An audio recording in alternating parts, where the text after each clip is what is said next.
Bismillahirrahmanirrahim. Welcome to my grade 12 students, FSC Part 2. On the demand of my students, I have prepared a lecture for them from their textbook of FSC Part 2. Their first chapter is The Farewell Sermon, delivered by the Holy Prophet Sallallahu Alaihi Wasallam. The farewell sermon of the Holy Prophet ﷺ was delivered on the occasion of his first and last pilgrimage to Mecca. It is one of the most inspiring sermons to be read. Why? Because this chapter highlights the universal message of the Holy Prophet ﷺ.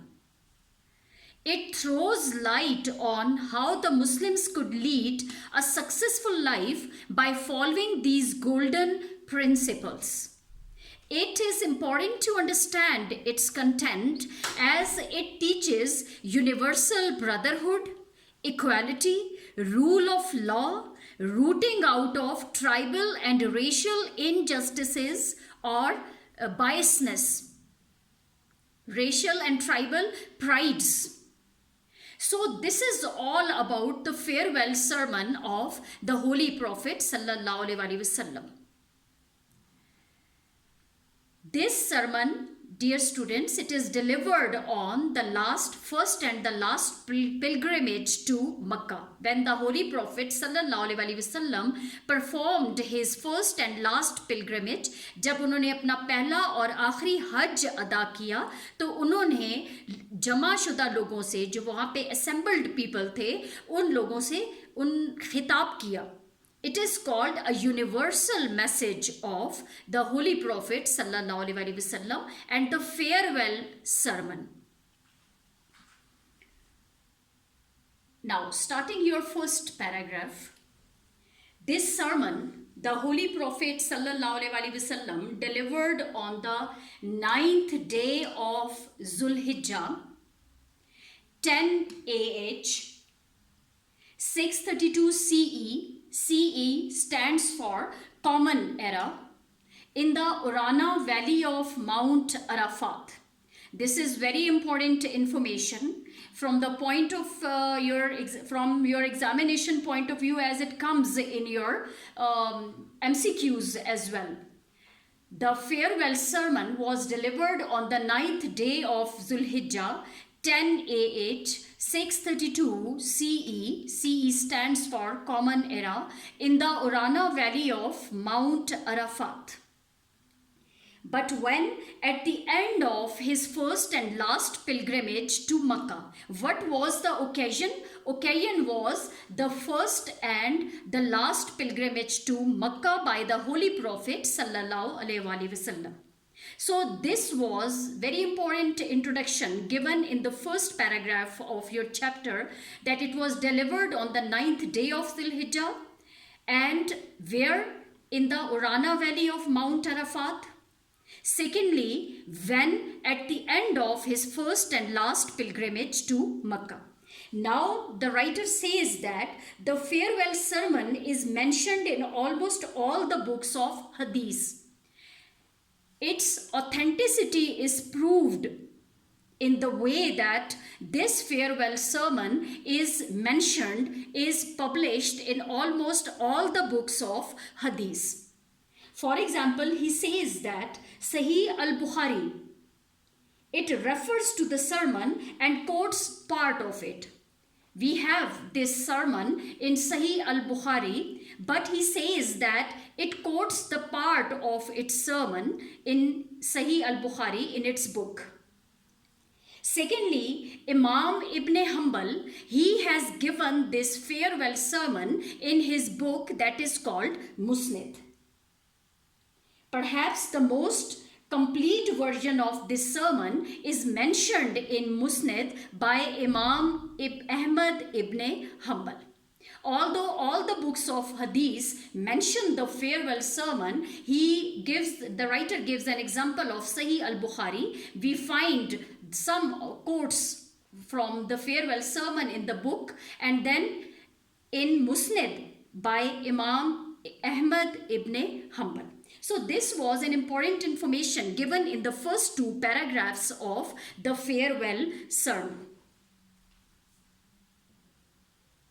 Now, the salient points. Now see, Muhammad sallallahu alaihi wasallam led the pilgrims from Makkah through the valley of Mina and up to the mountain of Arafat, and then stopped them in the valley of Urana, where he delivered in his last sermon in the valley of Urana. He assembled the people in the valley of Urana.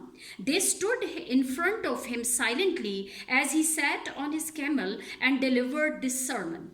The Holy Prophet sallallahu alaihi wasallam delivered his last sermon while sitting on his camel.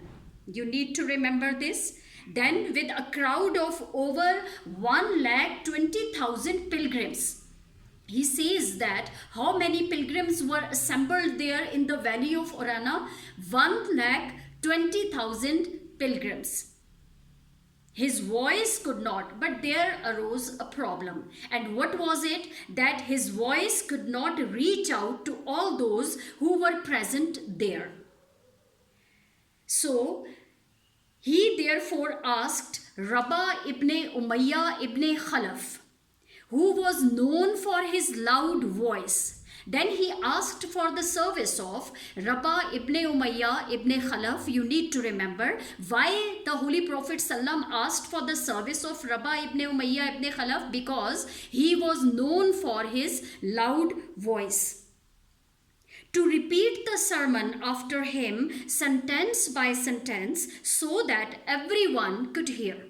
He was asked to repeat the sermon sentence by sentence, word by word, so that people who consisted of 120,000 pilgrims could hear the sermon clearly and properly. The sermon is as follows. Now, salient points of the sermon start here. Number 1, he speaks about trust and accountability. What does he say about it? He says that your lives and, O people, lend me an attentive ear, for I know not whether after this year I shall ever be amongst you again. First of all, he took all the people in confidence by saying that he may not be among them in the coming year, in the following year. So people should listen to him carefully and attentively. He says that, O people, lend me an attentive ear, for I know not whether after this year I shall ever be amongst you again. Therefore, listen to what I am saying to you very carefully and take these words to those who could not be present here today. So, the Holy Prophet ﷺ assigns this duty to all the people assembled there to convey this farewell sermon to those who were not present there on that very day. And then he gives them this duty to convey his message to those who were not present there. Now, he says, he delivers his message by saying that, O people, just as you regard this month, this day, this city as sacred, so regard the life and property of every Muslim as a sacred trust. Now see, what does he say about the trust and accountability? He says that your lives and properties are sacred trust amongst yourselves. आपकी जिंदगियां और आपकी properties, आपकी जायदादें आपस में एक दूसरे के दरमियान मुकद्दस अमानतें हैं. This is very important point. So he says that of every Muslim as a sacred trust, so return the goods entrusted to you to their rightful owners. इसलिए आपके पास जो चीज़ें हैं, आप वो जो सामान है वो उनके असल हकदार को लौटा दीजिए. So the things, the goods entrusted to you, to give it to their rightful owners. Heard? So he says here, your lives and properties are sacred trust. Dear students, here the Holy Prophet ﷺ compares the sanctity, sacredness, sacredness of these things. What are these things? Lives and properties. They are very sacred. So he compares the sacredness of lives and property with the sacredness of holy month, this sacred city, that is holy Makkah, and the sacred day, that is the day of Hajj. He says that as you regard this month of Hajj as sacred month, this city Makkah as a holy city, as a sacred city, this day, the day of Hajj, as a sacred day, similarly you should consider lives and properties of all the people as sacred trust. They are sacred among yourselves. So take care of the lives and properties of the people. Now coming to the other point, the Holy Prophet Sallallahu Alaihi Wasallam says that Allah has forbidden you to take usury. First of all, he says that hurt no one so that no one may hurt you. The very important thing is that if you are at peace with other people in the society, definitely they will love to remain at peace with you. So he says, hurt no one. You should hurt no one. You should give you should not give loss to anyone. And automatically you will remain at peace at the end. So this is an important point, that remain at peace with the other people. Hurt no one so that no one may hurt you. Definitely, then no one will hurt you if you are at peace. If you think about the welfare of others, definitely the others will automatically think about your welfare. Then he says that remember that you will indeed meet your Lord, and that he will indeed reckon your needs, your deeds. He says that you remember that. So he reminds the assembled people in the farewell sermon that remember that this life is short-lived. You people have to appear before Allah Almighty, who will take an account of all your actions. Reckon means who will take an account. वो आपसे हिसाब लेगा of all your deeds, of all your actions. आपके तमाम अमाल का आपसे हिसाब लेगा. Therefore, he says that Allah has forbidden you to take usury. Allah has forbidden strictly to take usury. Usury, interest. He says that Allah ने सूद लेने से सख्ती से मना कर दिया है. And he says that therefore all interest obligation shall henceforth be waived. He says that from now onwards all interests should be cancelled. The usury which you take on the given money, it should be cancelled from once and all. You will neither inflict nor suffer any inequity. He says that your capital, however, is yours to keep. Whatever is yours only. No one can snatch it from you. He says your capital means your business, your property, your whatever you do in the world is yours only. No one will be responsible for that. You will neither inflict nor suffer any inequity. He says that neither inflict something, injustice on the other people. Never do injustice to other people, and automatically you will never suffer with inequity, injustice in your life. If you don't do injustice, no one will do injustice to you. So you will neither inflict nor suffer any iniquity. ना आप किसी को injustice ना इंसाफी किसी से करेंगे, ना आपसे कोई इंसाफी करेगा. Now he says that Allah has judged that there shall be no interest. Again he stresses upon the point that Allah has judged, Allah has decided once and for all that there shall be no interest. कोई सूद नहीं लिया जाएगा. Again he says that beware of Satan. शैतान से होशियार रहें for the safety of your religion. If you want to save your religion, if you want to save your faith, you have to be beware of Satan. आपको शैतान से होशियार रहना पड़ेगा because he has lost all hope that he will ever be able to lead you astray in big things. कि आज शैतान ने अपनी तमाम उम्मीदें खो दी हैं कि वो आप बड़े कामों में आपको वरगलाएगा, आपको सीधे रास्ते से हटा देगा. So beware of following him in small things. He says that this is a very important point. He says that Satan will never lead you astray, lead you or divert you from the right path in big things. He may present small attractive things to you so that you may be diverted from the right path. शैतान आपको छोटे छोटे कामों के जरिए आपको वरगलाएगा. So beware of Satan, इसलिए शैतान से होशियार रहें. This is all about the main thing. The very important thing is usury. Allah has forbidden to take usury and never to hurt anyone, never do injustice to anyone, so that you may not suffer with injustice in your life. And beware of Satan in small things even, because he may divert you from the right path. Next point is about the treatment of women, especially the wives.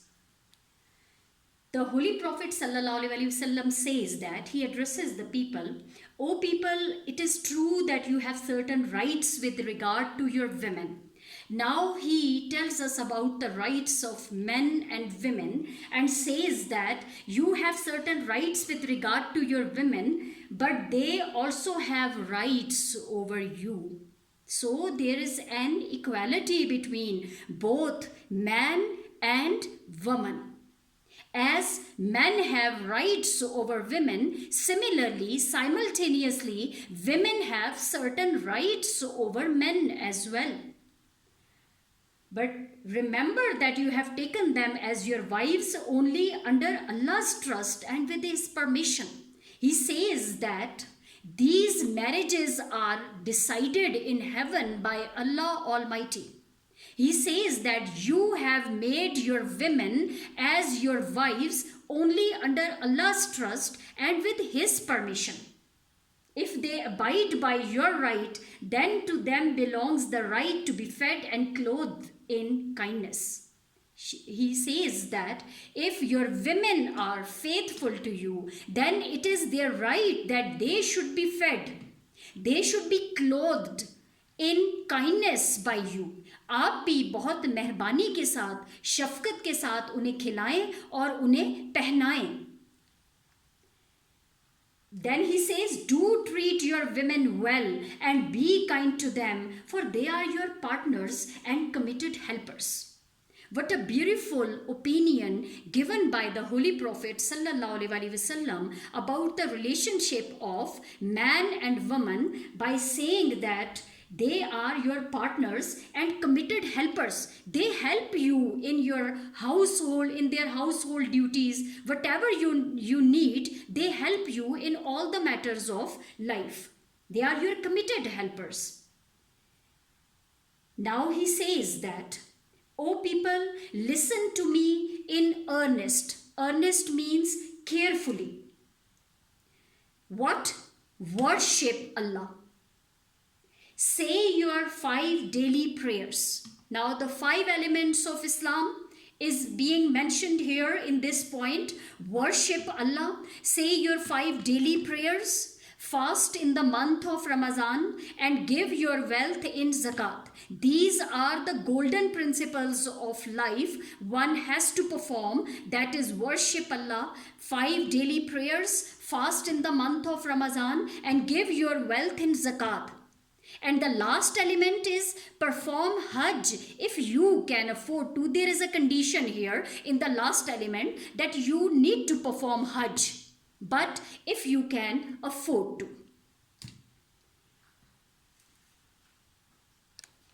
Now coming to the next point, that is universal brotherhood. What does the Holy Prophet sallallahu alaihi wasallam say about the universal brotherhood in his last sermon? He says that all mankind is from Adam and Eve. तमाम इंसान हज़रत आदम अलैहिस्सलाम और हज़रत हवा अलैहिस्सलाम के की औलाद हैं.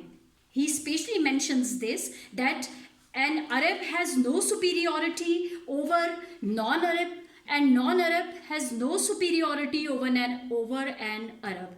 They are equal while living in one state, in one community. There is no difference between non-Arab and Arab on the basis of their caste, color, and creed. Then he says that similarly, also, a white has no superiority over black, and black has, nor does a black have any superiority over a white except by piety and good action. A very important point mentioned here is that you will only be preferred over the other person on the basis of your piety, your piousness. आप कितने परहेजगार हैं, and on the basis of your good action, which makes you superior over the other person. What makes you superior? Not your white color, not your caste, color and creed, but what makes you superior is your piety. How much pious you are and your good actions. You will not be identified, you will not be judged by the color of your skin. You will never be judged by your family name. You will never be judged by your caste, your creed, but you will be judged by your piety and good action. This is a very important point in this paragraph. So he means to say that Muslims should concentrate on their good actions. They should be pious. Then he says that learn that every Muslim is a brother to every other Muslim, and that the Muslims constitute one brotherhood. All the Muslims living, whether living in one community, in one state, in any corner of the world, they make one brotherhood. They constitute, they form, they make one brotherhood. वो एक भाईचारे के बंधन में बंधे हुए हैं, चाहे वो दुनिया के जिस कोने में भी रहते हों. So he says that nothing shall be legitimate to a Muslim which belongs to a fellow Muslim unless it was given freely and willingly. So he says that you all are brothers to each other. So nothing shall be legitimate. It shall never be lawful that the thing which belongs to the other Muslim, you confiscate that. You take it in your ownership, can never be legitimate to you. It is totally unlawful. So he says that unless he gives you freely and willingly. जब कोई खुद अपने सामान में से, अपनी property में से तुम्हें हिस्सा नहीं देता, तुमसे शेयर नहीं करता, तुम कभी भी उसके प्रॉपर्टी पे हकदार नहीं हो. कानूनी तौर पे तुम उसकी प्रॉपर्टी के या उसकी बिलोंगिंग्स के हकदार नहीं हो. Unless he gives you freely and willingly, जब तक वो खुद अपनी ख्वाहिश से, अपनी खुशी से तुम्हें ना दे. Nor therefore do injustice to yourself. So he says that by committing all these mistakes like claiming your ownership on the things which belong to others, so you are doing, by doing this you are doing injustice to yourself. ऐसा करके आप अपने साथ नाइंसाफी कर रहे हैं. So he says that this is totally wrong and you are doing injustice to yourself if you confiscate the things which belong to the other Muslim fellow. Now the Holy Prophet sallallahu alaihi wasallam again came to the same point by saying that if you follow all those rules which he has previously mentioned, he says that remember, one day you will appear before Allah and answer your deeds. Again, he reminds people that whatever you do in this world, you will be responsible for them on the day of judgment. So he says, so beware इसलिए होशियार रहें. Do not stray from the path of righteousness after I am gone. He says that when I am no more in this world, you still have to follow all these golden principles so that you may not go stray from the right path. He says you have to appear before Allah. So don't stray, don't divert from the path of righteousness, from the right path. Because he says that you have to be responsible for all your deeds and actions on the day of judgment. You have to give an account of your actions to Allah Almighty. Now, my dear students, very important point he comes to at the end is Khatme Nabuwat. He says that, O people, no, he makes it clear once and for all in his last sermon, no prophet or apostle shall come after me. Remember, he says, O people, no prophet or apostle shall come after me. Apostle is a religious leader. He says that after me, no prophet and apostle, I am the last. He means to say, I am the last prophet of Allah Almighty till the day of judgment. So he says that, and no new faith shall be born. Islam is the final and complete religion. No other religion shall be born after Islam, which I have brought with me. So it is completed today on all the Muslims till the day of judgment. क़यामत तक यही मज़हब रहेगा और यही नबी आखिरी नबी रहेंगे. इसके बाद कोई नबी नहीं आएगा.